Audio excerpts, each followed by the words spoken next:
नमस्कार सम्पूर्ण विद्यार्थी भाइ बहिनीहरू। नेपाली कक्षा युट्युब च्यानलमा म तपाईहरुलाई हार्दिक स्वागत गर्दै आज एउटा नयाँ विषयमा केही सामग्री लिएर प्रस्तुत भएको छु।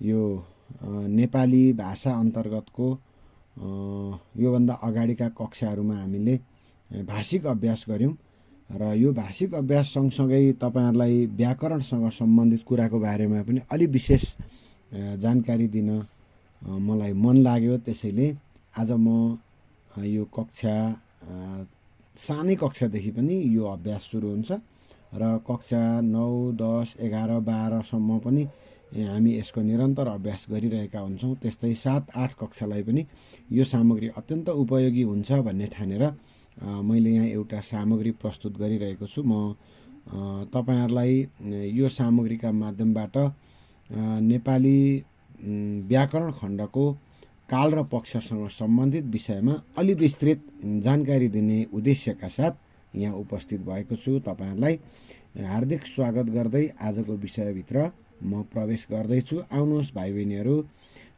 तपाईहरुले नेपाली कक्षालाई मन पराइदिएर जति यसको उपयोगिता प्राप्त गरिराख्नु भएको छ, यसले तपाईहरुलाई पनि सफलतामा पुर्याउने छ भन्ने मैले लक्ष्य लिएको छु। आजको नेपाली कक्षामा म तपाईहरुलाई स्वागत गर्दै गर्दै यो कालका पक्षहरू कसरी पत्ता लगाउने, कालका पक्ष कसरी परिवर्तन गर्ने, खाली ठाउँमा कसरी लेख्ने र यसको सूत्र कस्तो हुन्छ भन्ने बारेमा पनि यहाँ अलिकति सामग्रीका माध्यमबाट म तपाईहरुलाई बुझाउने छु। यो कालका हिसाबले हेर्ने हो भने 3 भागमा वर्गीकरण गरिएको छ: भूतकाल, वर्तमान काल र भविष्यत काल। र यसका पक्षहरूलाई वर्गीकरण गर्ने हो भने सामान्य, पूर्ण, अपूर्ण, अज्ञात, अव्यस्त गरी 5 प्रकारमा वर्गीकरण गरिएको छ। र प्रत्येक कालका पक्षको विभाजन गर्ने हो भने हामी काल र पक्षलाई 11 वटा संख्यामा विभाजन भएको पाउँछौं।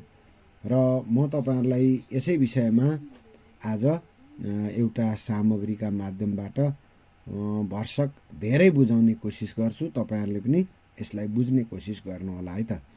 म सबभन्दा पहिला सामान्य वर्तमान कालमा प्रवेश गर्दैछु। सामान्य वर्तमान काल भनेको कस्तो हुन्छ भन्ने सन्दर्भमा मैले यहाँ एउटा सूत्र बनाएँ। तपाईहरु यो सूत्रका माध्यमबाट अलिकति बुझ्न सक्नुहुन्छ कि हेरौँ है त। जस्तै धातु भनेको पछाडिपट्टि नु लाग्दाखेरि अर्थ आउने शब्द हो। जस्तै तपाईहरुले बस भन्नुभयो भने एउटा धातु हो है। त्यस्तै खा भन्नुभयो भने अर्को धातु हो। गर भन्नुभयो भने अर्को धातु हो। त्यस्तै उठ आदि धातुहरू हुन सक्छन् है। यस्ता धातुहरूको देखि पछाडि अब यहाँ सर्वनामहरू दिँदैछु म प्रथम पुरुषको म, हामी है, दोस्रो पुरुषको त, तिमी, तिमीहरू, तपाईसम्म आयो। त्यस्तै तेस्रो पुरुषको ऊ, उनी, उनीहरू, उहाँ, बुबा, आमा, दाजु आदिसम्म यी तृतीय पुरुषका सर्वनाम हुन्।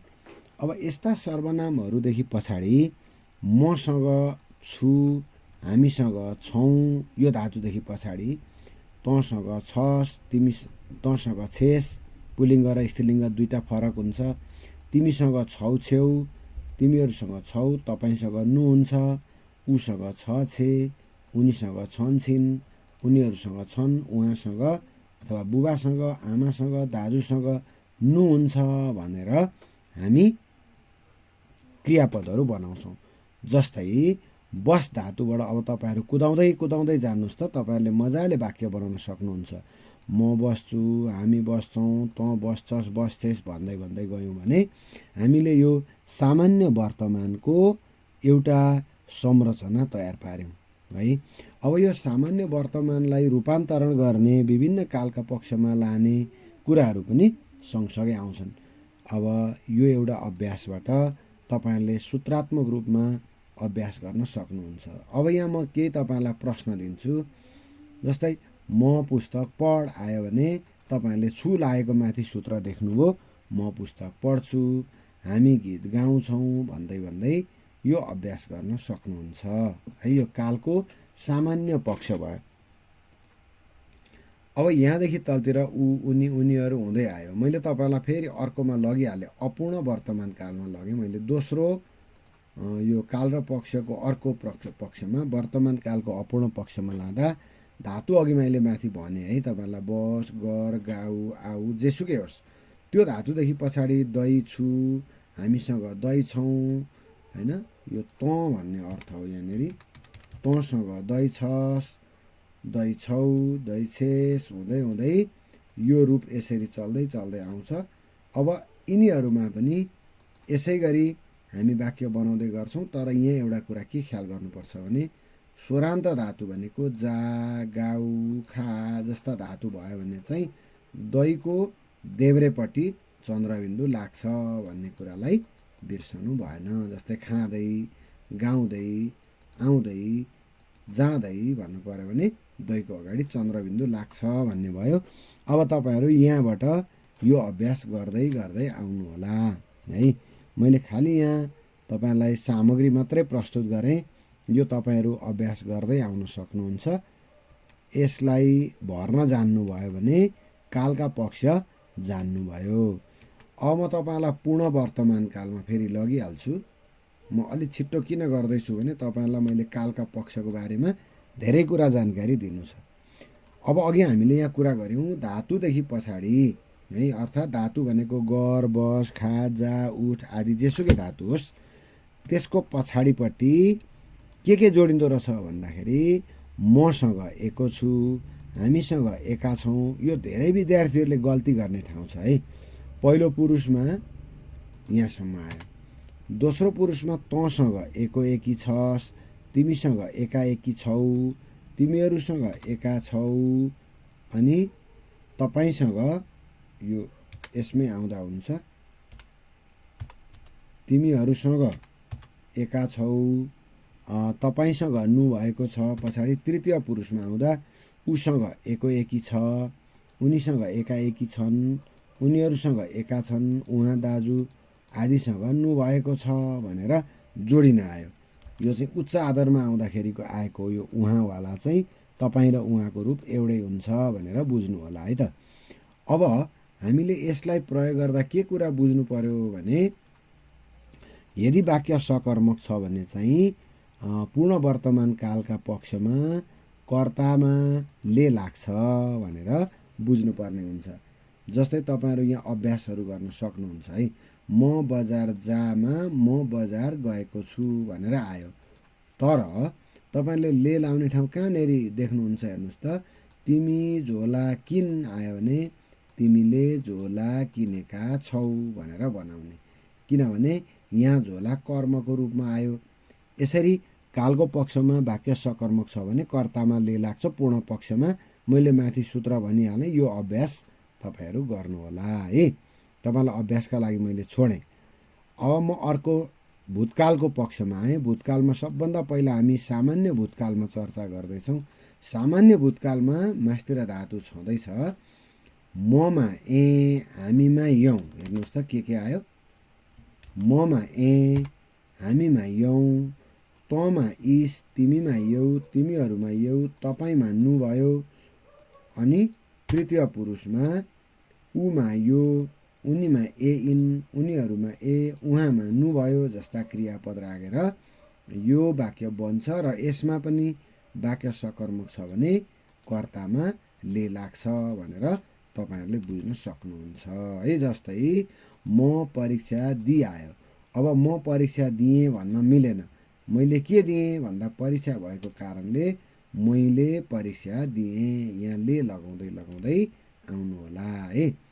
त्यस्तै तपाईँहरूले यी कुराहरू अब यो सूत्रका आधारमा यो खाली ठाउँ भर्ने अभ्यास गर्दै गर्दै गर्दै आउनुभयो भने ले लाउने कुरासँग पनि तपाईँहरू अभ्यस्त हुनुहुन्छ र कालका पक्षमा पूर्ण पक्षमा एको एका एकी नु भएको कहाँ लाग्छ भन्ने कुरा बुझ्न सक्नुहुन्छ। अब म अर्को एउटा शीर्षकमा आएँ, अपूर्ण पक्षमा। अपूर्ण पक्षको भूतकालमा जाँदा यहाँ अघि मैले धातु भनिहालेँ, यो माथिको अपूर्ण जस्तै हो, तर मसँगमा दै थिएँ, हामीसँगमा दै थियौँ, यो पहिलो पुरुष भयो। दोस्रो पुरुषमा तँमा दही थिइस्, तिमीमा दही थियौ, तिमीहरूमा दही थियौ, तपाईँमा दही हुनुहुन्थ्यो भन्दै आयौँ। त्यस्तै तेस्रोमा जाँदा ऊ दही थियो, उनी दही थिए, थिइन्, उनीहरू दही थिए, उहाँ दही हुनुहुन्थ्यो भनेर आयो। डीको फरक हुन्छ, यसरी बुझ्नुहोस् है त। अब यसमा पनि त्यही माथि भने जस्तै चन्द्रबिन्दु कहाँ लाग्छ त भन्दा स्वरान्त भनेको खुट्टो नकाट्ने धातु, जस्तै गाउ, आउ, खा, जा धातुको दहीको अगाडि देब्रेतिर चन्द्रबिन्दु लाग्छ। यो यसरी बुझ्नु होला है। अब म यहाँ तपाईँहरूलाई अभ्यास दिँदैछु। म तिमीलाई बोलाऊ अपूर्णभूतमा लाँदा म तिमीलाई बोलाउँदै थिएँ। बोलाउँदैको ऊ माथि चन्द्रबिन्दु आयो, यसलाई सम्झिने। अब यस्तै तरिकाले तपाईँहरू लेख्दै लेख्दै जानु होला। यो ठुलो रस्व हुन्छ। अब यो सबै अपूर्णभूतको मात्रै वाक्यको यहाँ अभ्यास छ। यसका आधारमा तपाईँहरू बुझ्न सकिहाल्नुहुन्छ। म अब पूर्णभूतकालमा जाँदैछु है त। पूर्ण भन्ने बित्तिकै एको एकाएकी लाग्ने, अघि माथि गरे जस्तै हो, तर भूतकालमा चाहिँ थियोको रूप लाग्यो। जस्तै प्रथम पुरुषमा म बजार गएको थिएँ, हामी बजार गएका थियौँ, तँ बजार गएको थिइस्, गएकी थिइस् हुँदै हुँदै आयो। तिमीहरूदेखि लिएर तपाईँसम्म दोस्रो पुरुष। अब यो ऊबाट आउँदा तेस्रो पुरुष, ऊ एको थियो, एकी थिए हुँदै हुँदै उहाँ, तपाईँ, आमा उच्च आधारमा गयो भने नु भएको थियोसम्म आयौँ। अब यसमा पनि माथि भने जस्तै के कुरामा ध्यान दिनु पर्यो त भन्दाखेरि कर्तामा कहाँ ले लाग्छ भन्दा यदि वाक्य सकर्मक छ भने चाहिँ पूर्णभूतकालमा कर्तामा ले लाग्छ। जस्तै हामी यहाँ हेरौँ, म पुस्तक पढ आयो भने म पुस्तक पढेको थिएँ भन्न मिलेन, मैले पुस्तक पढेको थिएँ भन्दै जानु पर्यो है। त्यस्तै त्यस्तै वाक्य सकर्मक छ भने मात्रै ले लाग्छ, नभए ले लाग्दैन। यो ख्याल गर्नु होला है। मैले यसलाई पनि तपाईँहरूकै हातमा छोडेँ। अब म जाँदैछु अज्ञात भूतमा। अज्ञात भूत कस्तो हुन्छ त भन्दाखेरि थाहै नपाइकन आउने। जस्तै मसँग आयो भने एछु अथवा इछु, म बजार गएछु, म बजार गइछु केटीमा स्त्रीलिङ्गीमा हुँदाखेरि। अब तँ आयो भने धेरैले बिगार्ने ठाउँ यहाँ छ। तँसँग आयो भने इछस् हुन्छ, तैँले खाना खाइछस्, तैँले खाना खाइछेस् हुँदै आयो। तँ, तिमी, तिमीहरू, तपाईँ भएर दोस्रो पुरुष आयो। तेस्रो पुरुषमा जाँदाखेरि उसँग इछ इछे हुँदै हुँदै हुँदै हुँदै उहाँ नु भएछसम्म आयो। अर्को विशेषता यसमा के छ भने यदि वाक्य सकर्मक छ भने यसमा पनि कर्तामा ले लाग्छ भनेर तपाईँहरूले बुझ्नुभयो भने सजिलो हुन्छ। जस्तै एउटा उदाहरण हेरिहालौँ। कहिलेकाहीँ यो सानो कक्षाका लागि हो, 9, 10, 11, 12मा त वाक्य परिवर्तन गर्ने आउँछ। मैले गृह कार्य गर्न बिर्स अज्ञातभूत भन्दाखेरि बिर्सेछु अथवा बिर्सिछु भनेर लेख्नु पर्यो है। हामी मनोकामना पुग भन्दा हामीले मनोकामना पुगेछौँ हुँदैन। यहाँ चाहिँ हामी पुगेछौँ ले लागेन, किनभने यो वाक्य अकर्मक छ भनेर तपाईँहरू बुझ्न सक्नुहुन्छ। यही तरिकाले अज्ञातभूतका वाक्यहरू पनि तपाईँहरू परिवर्तन गर्दै आउनु होला। मैले तपाईँहरूलाई सामग्री राखिदिएको छु है। अब म तपाईँलाई अलि झुक्किने ठाउँमा लाँदैछु। अभ्यस्तभूत भनेको के हो भनेर झुक्किन सक्नुहुन्छ। अभ्यस्त भनेको अङ्ग्रेजीमा हामी युज टु भनेर प्रयोग गर्छौँ। जस्तै मसँग थिएँ, हामीसँग थियौँ। यो हामीले तार्किक प्रश्नको उत्तर गर्दाखेरि कक्षा 9, 10मा, कक्षा 8मा तार्किक प्रश्नको उत्तर लेख्दाखेरि चन्द्रबिन्दु लाउने कुरालाई ध्यान दिनुपर्ने हुन्छ। यी सूत्रहरू हेर्दै जानुहोस्। तँ, तिमी, तिमीहरू, तपाईँसम्म हामी दोस्रो पुरुषमा थियौँ। अब यहाँबाट तेस्रो पुरुष आयो।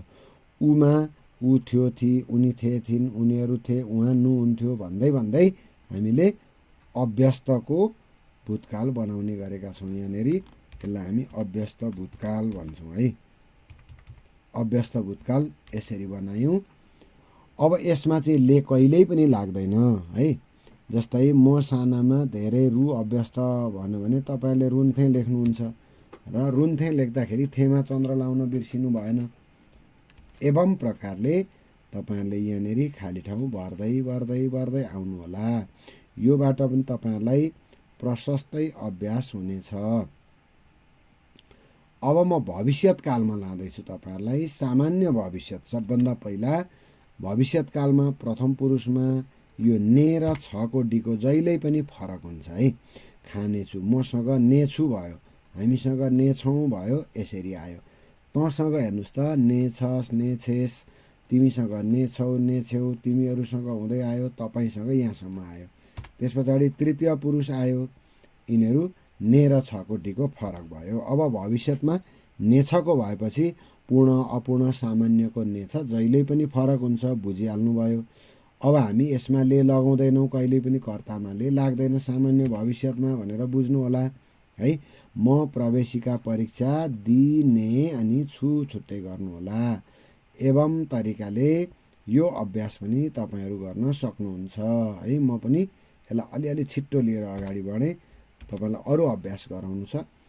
अब म अपूर्ण भविष्यतकालमा जाँदैछु। यहाँनेर के ख्याल गर्नु होला भन्दा अपूर्णको माथि भने जस्तै नै हो, दही भन्दा अगाडि चन्द्रबिन्दु आउँछ, तर खुट्टो नकाटिएको धातु आयो भने भन्ने कुरा यहाँ राखेको छु मैले।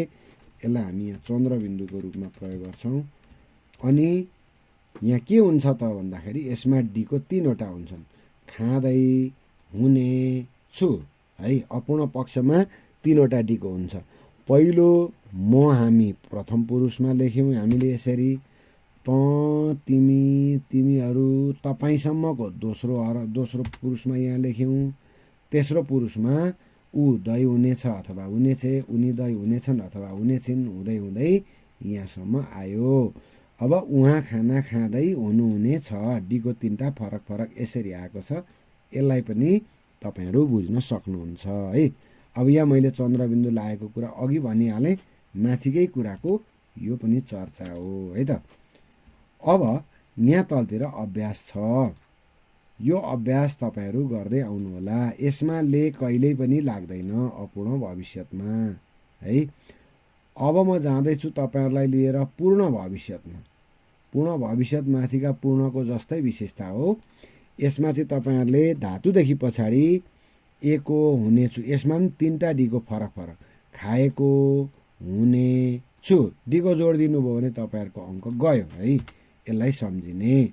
दोस्रो पुरुषमा त, तिमी, तिमीहरू, तपाईं यहाँसम्म आउनु होला। तेस्रो पुरुषमा ऊ, उनी, उनीहरू, उहाँसम्मको रूपमा आउनु होला।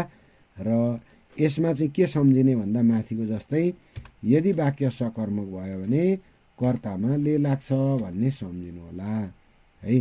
अब माथिको आधारमा बुझिहाल्नु भएको छ। यहाँ जाउँ। म खाटमा सुत। अब पूर्ण भविष्यतमा म खाटमा सुतेको हुनेछु भन्दै जानु पर्यो। यसमा ले लागेन। तर तिमी लुगा धु आयो भने चाहिँ तिमीले लुगा धोएका हुने छौ, फरक फरक डीको आयो। यो पूर्ण भविष्यत भयो। यसरी हामीले जम्मा यहाँ 11 वटा कालको पक्षको परिवर्तन गर्यौं। तर तपाईहरुले यो 7, 8, 6 कक्षासम्म अभ्यास यस्तो खालको अभ्यास पाउनु हुनेछ भने कक्षा 9, 10, 11, 12 मा चाहिँ तलका कालका, तलका सामान्य भूतका वाक्यलाई अर्कोमा लानुहोस् भनेर आउँछ है। पूर्ण भविष्यतमा भविष्यतकालमा परिवर्तन गर्नुहोस् भनेर आयो भने तपाईहरु कसरी गर्नुहुन्छ हेरौँ है त। परिवर्तन गर्नुहोस् भनेर प्रश्न सोधो। यो चाहिँ कसरी सोध्छ त भन्दा यो एउटा वाक्य दिन्छ, त्यो एउटा अनुच्छेद दिन्छ, त्यो अनुच्छेदमा भएका वाक्यलाई हामी रूपान्तरण गर्छौं। जस्तै सामान्य भूतका वाक्य दिउँ, बुबा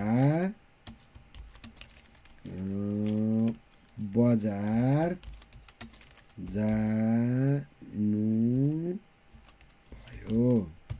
हेर्नुहोस् है, जानु भयो भनेर आयो एउटा वाक्य। बुबाले सामान किन्नु भयो। खालि मैले यो नमुनाका लागि मात्रै तपाईहरुलाई दिएँ। किन्नु भयो भनेर आयो है। जस्तै दोस्रो वाक्य, बुबा बुबा घर फर्कनुभयो। तेस्रो वाक्य बुबा सुत्नुभयो भनेर आयो है।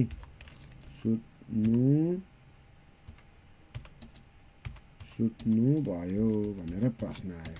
अब यहाँनिर हेरौँ त, यी सबै वाक्य अहिले सामान्य भूतकालमा छन्।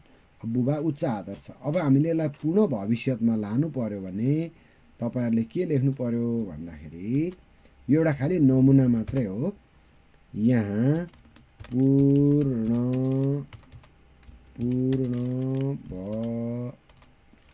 भविष्यत काल भनेर लेख्नु होला है त।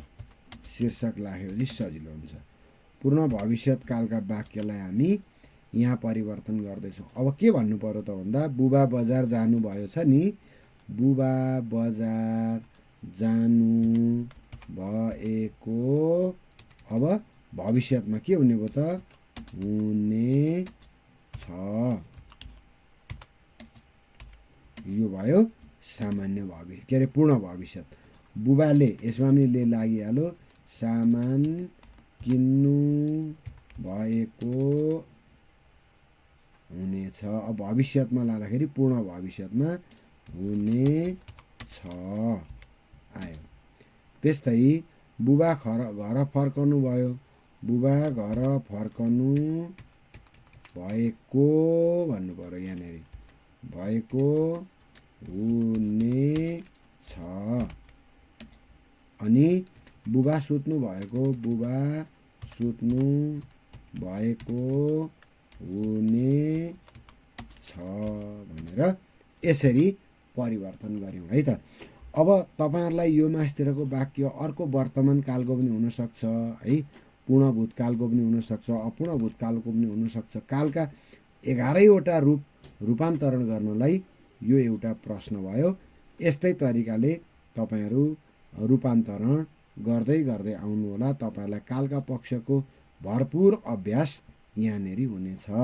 मैले एउटा पूर्ण भविष्यत बनाएँ, पूर्ण वर्तमान, पूर्ण भूत है, त्यस्तै अपूर्ण वर्तमान, अपूर्ण भूत, अनि अज्ञात भूत, अभ्यस्त भूत, सामान्य वर्तमान, सामान्य भविष्यत बनाउँदै बनाउँदै आउनु होला।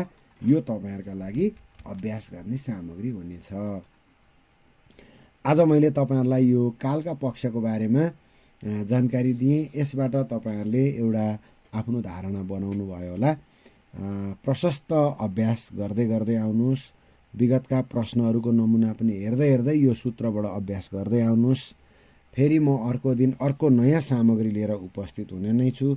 आजलाई नेपाली कक्षा युट्युब च्यानलबाट म बिदा चाहन्छु। हस् त, फेरि अर्को कक्षामा रमाइलो भेटघाट गरौँला। नमस्कार, धन्यवाद।